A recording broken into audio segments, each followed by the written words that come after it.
Hello বন্ধুরা, peer কিচেনে সকলকে স্বাগত। আজ আমি রাঁধুনি আর জিরা বাটা দিয়ে কাতলা মাছের ঝোল করে দেখাচ্ছি। এভাবে করছি দেখো। তার জন্য একটা লোহার কড়াই বসিয়ে দিয়েছি, এর মধ্যে আমি মাছটা ভেজে নিয়েছি। এখন ওই তেলের মধ্যে, মাছ ভাজার তেলের মধ্যে দিয়ে দিচ্ছি একটা তেজপাতা, টুকরো করে তেজপাতা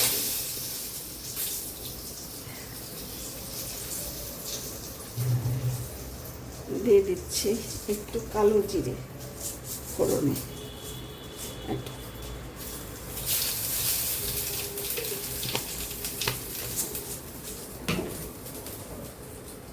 আর এখানে আমি নিয়েছি 1 চামচ রাঁধুনি, 1 চামচ জিরা, 1 চামচ হলুদের গুঁড়া, স্বাদ মতো নুন আর 3টা কাঁচা লঙ্কা একসাথে বেটে নিয়েছি। সবগুলো এই রাঁধুনিটাও এটার সাথেই বেটে নিয়েছি। এখন আমি তেলের মধ্যে দিয়ে দিচ্ছি।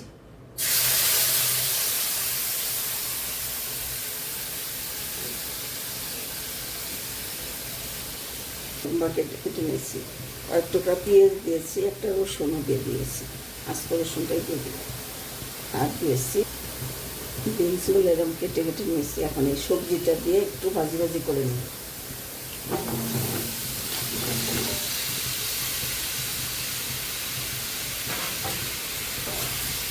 তরকারির সাথে ভালো করে মশলাটা কষিয়ে নিই।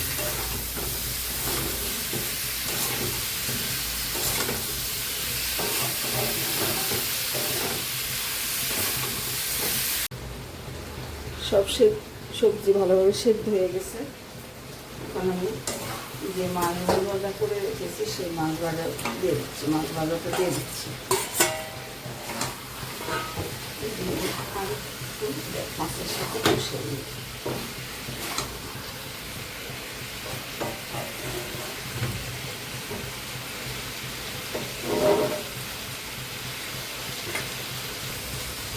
এখন পরিমাণ মতো জল দিয়ে দিচ্ছি। পাতলা জল খেতেই ভালো লাগবে, পাতলাই হবে জলটা, ঘন হবে না সেটা। এই রাঁধুনির জন্য এই মাছের ঝোলটা একটু শুক্তো শুক্তো ফ্লেভার আসবে, খেতে খুবই ভালো লাগে।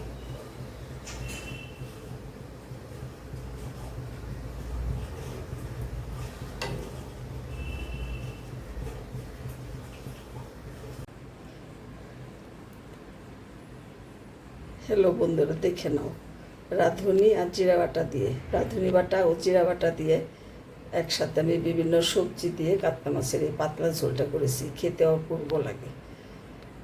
এভাবে তোমরা বানিয়ে খেয়ে দেখো। ভালো লাগলে কমেন্ট করে জানিও, সাবস্ক্রাইব করে আমার পাশে থেকো। ধন্যবাদ বন্ধুরা, তোমরা সকলে ভালো থাকো।